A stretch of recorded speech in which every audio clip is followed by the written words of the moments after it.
शिव महापुराण की कथा पुरुषोत्तम मास के इस पावन अवसर पर श्री पुरुषोत्तम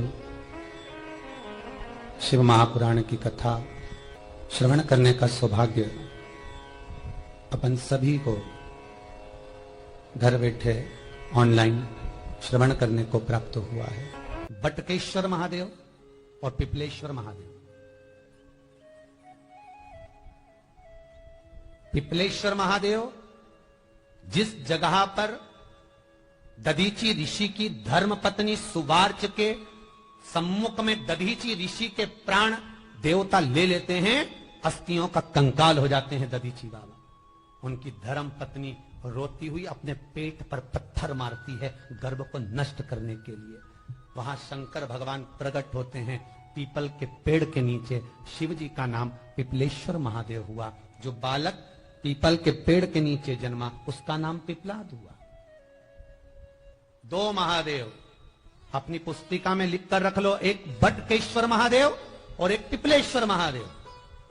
अदालत में कोई कार्रवाई चल रही है, अदालत में कोई केस चल रहा है, अदालत में कोई बात चल रही है, नहीं जीत मिल रही, नहीं विजय मिल रही, हार गए पेशियां लगा लगा कर, एक बार बड़ के पेड़ के नीचे बालू मिट्टी का शिवलिंग बनाकर उसकी पूजन करो। पूजन अर्चना कर कर दही 3 चम्मच नाम लेकर चढ़ाओ जिसके साथ केस चल रहा है, और 3 चम्मच दही चढ़ाकर उस दही को उठा लो और रुमाल पर उसके छापे लगा लो, सफेद रुमाल पर। भगवान शंकर की पूजा अर्चना कर कर जल में विसर्जन कर दो बटकेश्वर महादेव का नाम लेकर, और उस रुमाल को घड़ी बनाकर रख लो। अगली पेशी जब हो उसको साथ लेकर जाओ, केस जल्दी निपटेगा, विजय प्राप्त होगी।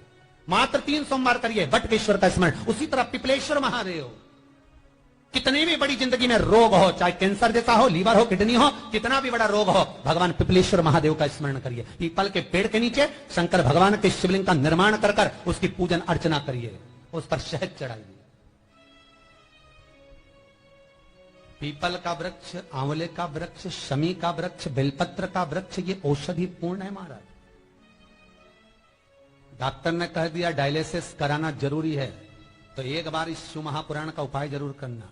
डायलिसिस कराने से पहले 5 छोटे छोटे पीपल के पत्ते लेना, शंकर जी का शिवलिंग का निर्माण पीपल के पेड़ के नीचे करना, मट्टी का पार्थिव शिवलिंग निर्माण कर कर उसके पूजन कर कर बेलपत्री 5 चढ़ाकर 5 पीपल के पत्ते, 5 शमी के पत्ते शंकर पर चढ़ा देना। आरती पूजन करना, शमी का पत्ता बेलपत्र छोड़कर 5 पीपल के पत्ते उठा लेना। जिस व्यक्ति को डायलिसिस का बोला है उस व्यक्ति को 5 पत्ते पीस कर छान कर पिला देना। 3 दिन बाद फिर जाकर डॉक्टर को चेक करवाना, डॉक्टर डायलिसिस का मना कर देगा, लीवर किडनी अपना काम करना प्रारंभ कर देगा। पिपलेश्वर महादेव की पूजन, पीपल के पत्ते की औषधि जीवन का सुख दे जाती है। तो पिपलेश्वर महादेव सहज नहीं है महाराज। कितना विचित्र वर्णन है, प्रैक्टिकल जरूर करना। सीओर वाला महाराज कहीं झूठ तो नहीं बोल रहा, और व्हाट्सएप पे लिखकर भी भेजना करा कि नहीं करा, क्योंकि शिव महापुराण की लेखनी है। वेद व्यास जी महाराज वर्णन करे, गलत नहीं कर। किसी को बहुत खून निकल रहा है, बहुत एक्सीडेंट हो गया, खून पर खून निकल रहा है, उसको अगर होश है और वो होश में है तो 5 पीपल के पत्ते किसी भी वृक्ष के तोड़कर पिपलेश्वर महादेव का नाम लगकर उसको खिला दो चबा चबा कर, उसी समय खून निकलना बंद हो जाए, रक्त बंद। पिपलेश्वर महादेव का मात्र स्मरण ही सुख दे जाता है, आनंद की अनुभूति करा देता है। एक क्षण की शिव महापुराण की कथा सुनी चंचुला देवी ने, और आखिरी में आप सुनेंगे कि जो चंचुला देवी का पति मर चुका था, प्राण छूट चुके थे, चंचुला बेधव्य हो चुकी थी, शिव महापुराण विराम होते समय चंचुला का अखंड सौभाग्य हो जाता है। शिव पुराण कुंवारी कन्या श्रवण करे तो उत्तम वर प्राप्त होता है। शिव महापुराण बेधव्य नारी विधवा नारी श्रवण करे तो अगला जन्म बेधव्य होकर नहीं जाती, अखंड सौभाग्य लेकर जाती है। सुहागवती नारी शिव महापुराण की कथा श्रवण करती है तो वह अखंड सौभाग्य लेकर जाती है। कोई पुरुष शिव महापुराण की कथा श्रवण करता है उत्तम फल को प्राप्त करता है। मनवांचित फल की कामना को देने वाली ये 24,000 श्लोक की 7 खंड 12 स्कंद की शिव महापुराण सुख देने वाली है। जब तक शिव कृपा ना करे एक कदम भी हम चल नहीं सकते।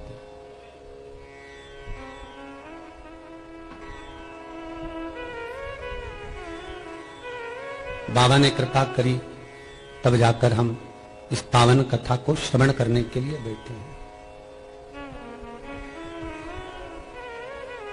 और ऑनलाइन टीवी चैनल के माध्यम से, फेसबुक यूट्यूब के माध्यम से जितने श्रोता भाई बहन लगातार इस पावन कथा को श्रवण कर रहे हैं, आपके जीवन को धन्यता देता हूं कि भगवान की अविरल भक्ति और मुक्ति का साधन ये शिव महापुराण की कथा जो जीवन का सुख देने वाली है,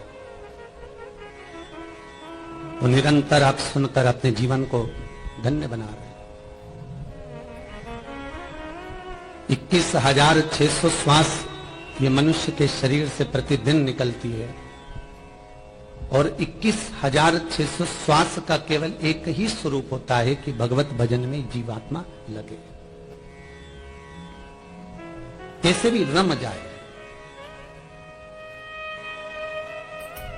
3.5 करोड़ रोम छिद्र का यह मनुष्य का शरीर है, जिसके शरीर पर 3.5 करोड़ रोम छिद्र है। एक एक रोम छिद्र भगवत स्मरण का होना चाहिए।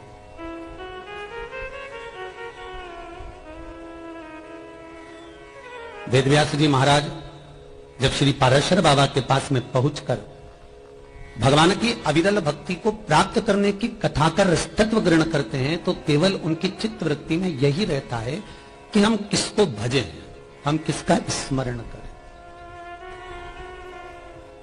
हम किसका नाम जाप करें, हम किसको भजें।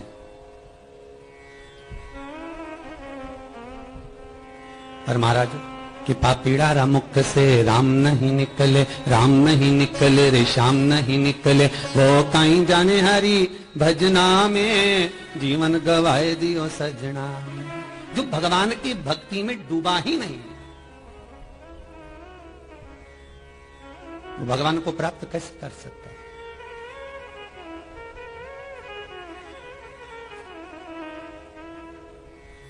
24,000 श्लोक की ये शिव महापुराण की कथा केवल भगवान की अविरल भक्ति और मुक्ति के साधन को प्रशस्त करती है।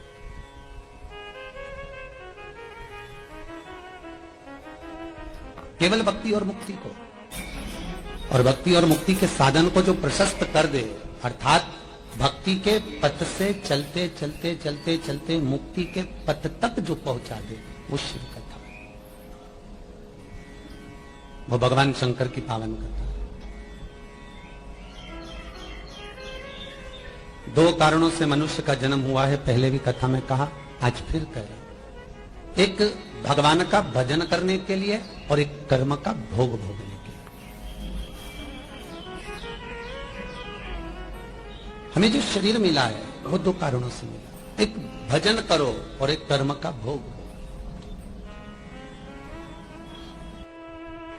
कितनी योनियां, कितने जन्म हमने निकाल दिए, कितने जन्म हमने निकाल दिए। 84 लाख योनियां काटते काटते काटते काटते मनुष्य की देह मिली है, और वो मानव का शरीर मिला केवल भगवत भजन करने के लिए, उसको भी हम गंवा दें तो ये जीवन व्यर्थ है। मैं धन्यवाद दूंगा करेल परिवार को, जो ऑनलाइन इस पावन कथा को कराकर कोलकाता से अपने जीवन को सार्थक बना रहे हैं, अपने जीवन को धन्य बना रहे हैं। कोलकाता में कथा कराते तो केवल कोलकाता के लोग ही सुन पाते, पर आपने ये कथा ऑनलाइन कराकर पूरे विश्व में, और विश्व में देश और विदेश में इस पावन कथा को पहुंचा दिया, शंकर की पुरुषोत्तम शिव महापुराण।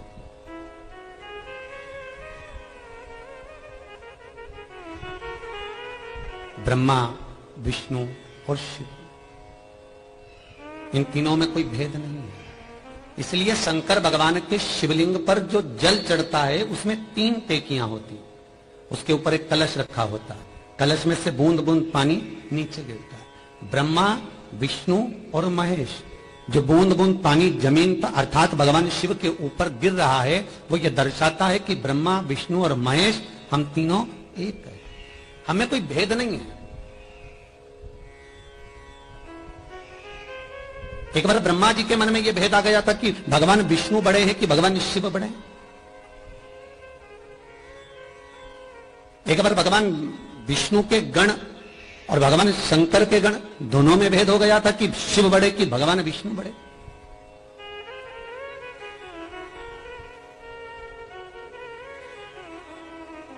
ये दोनों में बड़ा है कौन? नारायण को बड़ा मान ले कि भगवान शिव को बड़ा मान ले। ये भगवान विष्णु के पार्षद भी कह रहे हैं कि भगवान विष्णु बड़े हैं और भगवान शिव के गण कह रहे हैं शंकर बड़े हैं। आखिर दोनों बड़े कौन?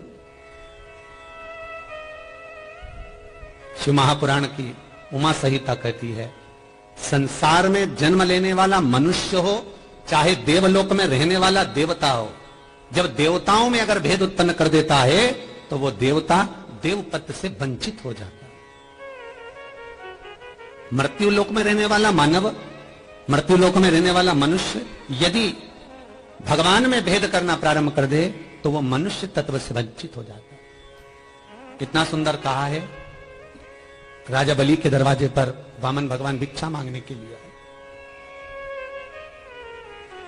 राजन भिक्षाम दे, 3 पद भूमि मांगने के लिए आए। शुक्राचार्य बाबा का कमंडल लेकर, शुक्राचार्य बाबा के कमंडल को लेकर जब राजा बलि भिक्षा देने के लिए गए,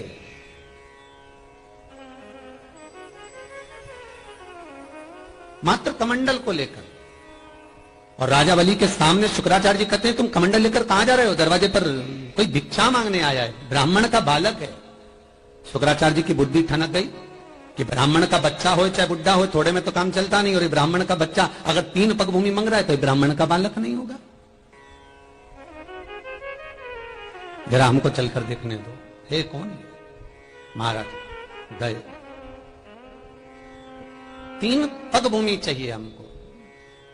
शुक्राचार्य जी ने मना कर दिया राजा बलि को कि ये दरवाजे पर जो खड़ा है ये ब्राह्मण नहीं है, दरवाजे पर खड़ा हुआ ये भगवान त्रिलोकी का नाथ भगवान विष्णु है, नारायण। आप इसको 1 पग भूमि का दान मत दीजिए। दृष्टि में भेद हुआ, तब कुसा में से एक कुसा को निकालकर कमंडल की टोटी में डाला और शुक्राचार्य जी की एक आंख चली गई, एक आंख फूट गई, समाप्त, केवल एक ही बची है। तो पूछा शुक्राचार्य बाबा ने भगवान वामन से कि आखिर क्या कारण है कि तुमने मेरा एक नेत्र कर दिया? एक नेत्र करने का कारण क्या है? क्यों करा? किस लिए करा? शुक्राचार्य जी कहते हैं किस कारण से तुमने मेरा एक नेत्र करा है वो बताओ। वामन भगवान कहते हैं तुम्हारी दृष्टि में भेद हो गया था इसलिए तुम्हारा एक नेत्र कर दिया गया। मृत्यु लोक में आकर जो देवताओं में भेद उत्पन्न कर देता है, मृत्यु लोक में आकर जो देवताओं में एक डिस्टेंस उत्पन्न कर देता है कि ये बड़ा वो छोटा, जो भगवान में भेद कर रहा होता है, शास्त्र कहता है उसका अगला जन्म अंध का हो जाता है, नेत्रों से विहीन।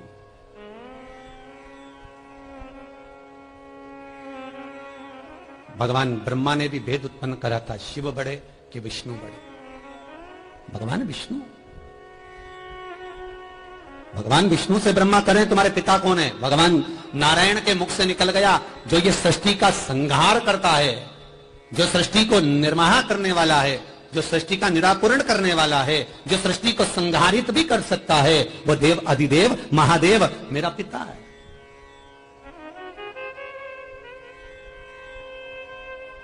भगवान ब्रह्मा ने कहा कि मैं तो नहीं जान सकता कि आपके पिता भगवान शिव हो, शंकर। बस यही हमको जानना है। पूरी शिव महापुराण में 3य खंड पर चल रहे हैं अपन, 3रे पार्ट पर पहुंच रहे हैं। पुरुषोत्तम शिव महापुराण का ये 3रा पार्ट चल रहा है। उसमें हमें को यह समझना है कि हम अंतिम समय में किसको पुकारें, हम किस देवता की भक्ति को धारण करें कि हमारा मार्ग सुलभ हो जाए, हमारा मार्ग सहज हो जाए। यमराज बनावे बंदी, और काया हो गई गंदी। मेरे प्राण छूटे भोलेनाथ तो तुम नंदी लेकर आ जाना। मेरी सैया छूटे भोलेनाथ तो तुम नैया लेकर आ जाना। जब आए मरण का मौका कहीं हो ना जाए धोखा। जब आए मरण का मौका कहीं हो ना जाए धोखा। मेरी सैया छूटे भोलेनाथ तो तू नैया लेकर आ जाना।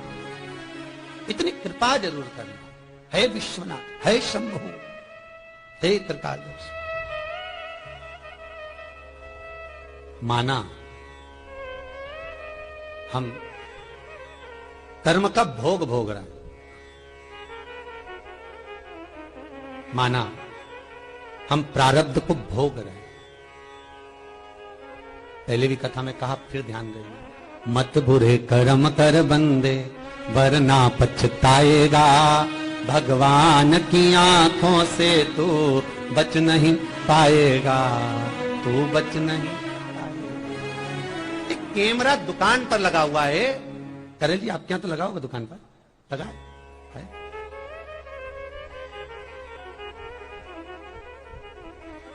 वहां लिखा रहता है आप कैमरे की निगाह में हो। जितने व्यापारी आते होंगे ना दुकान पर, जितने ग्राहक आते होंगे, बड़े सावधान रहते होंगे। कैमरा लगा हुआ, एक कैमरा भगवान जन्म के समय पर रख देगा। जिस समय आप माता के गर्भ में पहुंचे, गरुड़ पुराण का तीसरा अंश कहता है कि माता के गर्भ में पहुंचकर मात्र 3 महीने पूर्ण होते हैं और भगवान एक ऐसा कैमरा चित्तवृत्ति का, ईश्वर की दृष्टि का आपके पास रख देता है कि जन्म से लेकर जब तक व्यक्ति के प्राण छूटते हैं 21,600 श्वास जो प्रतिदिन निकल रही होती है, वो श्वास जब निकलना बंद होती है तब तक वो कैमरा हमारे भीतर फिट रहता है। भगवान की निगाह में हम रहते हैं। तुम सारी दुनिया से छुपा सकते हो कि कितना कमा रहे हो, तुम सारी दुनिया से छुपा सकते हो कि तुम कितना पाप कर रहे हो, तुम सारी दुनिया से छुपा सकते हो कि तुम पुण्य कितना कर रहे हो, तुम सारी दुनिया से छुपा सकते हो कि तुमने भोजन कितना करा, तुम सारी दुनिया से छुपा सकते हो कि तुमने कर्म क्या करा। पर उस ईश्वर को मालूम है कि कितना पाप, कितना पुण्य, कितना सत्कर्म, कितना भजन, कितना कीर्तन, कितना नाम जाप, कितना स्मरण हमने अपनी जिंदगी में करा। 21,600 श्वास जो मनुष्य के शरीर से निकल रही है, इस एक एक श्वास का हिसाब ऊपर जाते से लेगा। ऊपर जाते ही जैसे आपने बच्चे को 100 रुपए दिया, जा सरफ की थैली लेकर आ, बिस्कुट का पुड़ा लेकर आ। बच्चा गया 25 रुपए की सरफ की थैली लाया, 5 रुपए का बिस्कुट का पुड़ा लाया। मम्मी ने पूछा, क्यों रे कितने का लाया? मम्मी इतने रुपए बचे। जब तुम अपने बच्चे से 100 रुपए का हिसाब ले सकते हो तो वो भी तो 100 साल का हिसाब लेगा कि नीचे जाकर करा क्या था, कितनी श्वासों को कहां गवाया, भजन कितना करा, स्मरण कितना करा, कीर्तन कितना करा, नाम जाप कितना करा। माता के गर्भ से जब पैदा हुए थे दोनों मुष्टिकाएं बंद थी, प्रतिज्ञा करी थी भीतर कि मैं भजन करूंगा, भजन करूंगा, भजन करूंगा, जन्म लेते सी भोजन करूंगा, भोजन करूंगा। भगवान भी तो कहेगा करा क्या, क्या करा? नीचे गया था, क्या किया? फिर रोएगा, तड़पेगा, बिलखेगा, भोग भोग होगा। ये प्रारब्ध का मिल रहा। सुख मिला तो प्रारब्ध से मिला, दुख मिला तो प्रारब्ध से। हमें जो मिल रहा है हमारा, वो हमारे कर्म के अनुसार। प्रारब्ध के भी 3 क्रम है महाराज। शिव महापुराण में लिखा है प्रारब्ध के 3 कर्म है। पहला 3 क्रम प्रारब्ध के बताए। पहला है मंद प्रारब्ध, दूसरा तीव्र प्रारब्ध और तीसरा तीव्रतम प्रारब्ध।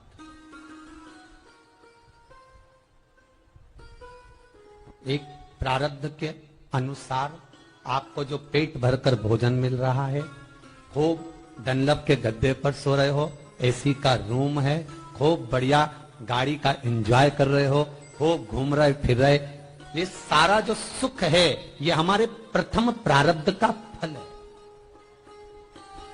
पर उसी प्रारब्ध के अनुसार शरीर में अगर थोड़ा सा कष्ट है, घुटने में तकलीफ हो गई, कमर में तकलीफ हो गई, पीठ में तकलीफ हो गई, कहीं कोई रोग लग गया, कहीं कोई बीमारी लग गई, तो ये भी हमारे प्रारब्ध के अनुसार हम भोग रहे। तो कितना सुंदर कहा कि प्रथम प्रारब्ध का जो भोग है, अगर कष्ट है, दुख है, तो वो भगवान के नाम से मिट सकता है, भगवान के नाम से।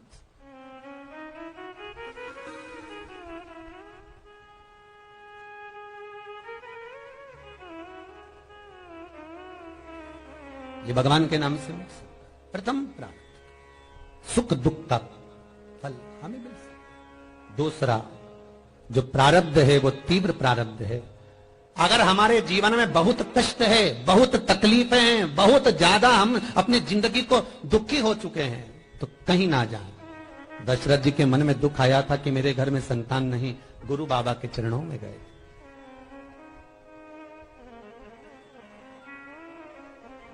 नंद बाबा के जीवन में थोड़ी सी दुख आया कि संतान नहीं, गुरु बाबा के चरणों में गए, गर्गाचार्य बाबा से निवेदन। जीवन में अगर थोड़ी सी तकलीफें आए, दुख आए, कष्ट आए, तो सदगुरु या संत की शरण में जाकर बैठ जाओ, गुरु के चरणारविंद में पहुंच जाओ। हाँ, ये जरूर है कि गुरु जी के पास जाओगे तो ज्यादा सुख वस्तुओं का तो नहीं मिलेगा, पर ये चित्त का, मन का, वृत्ति का सुख जरूर मिलेगा।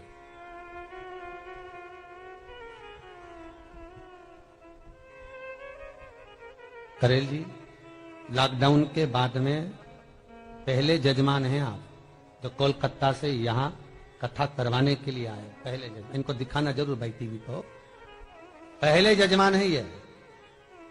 इतनी ऑनलाइन कथा करी, सारे यजमान घर पर बैठकर कथा करवाए, पर पहले जजमान जो आप कोलकाता से यहां कथा कराने के लिए परिवार समेत आए।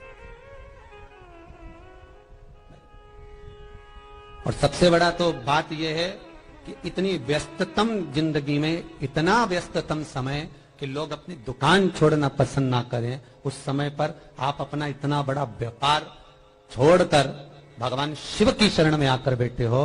करेल जी, चिंता मत करना, वो दुकान से जो कमाया वो परिवार के लिए कमाया, और ये शिव महापुराण से जो कमाई धर्म की करोगे, ये अपनी जिंदगी को संवारने वाली हो, अपनी जिंदगी, ये जीवन को सार्थक करने वाली।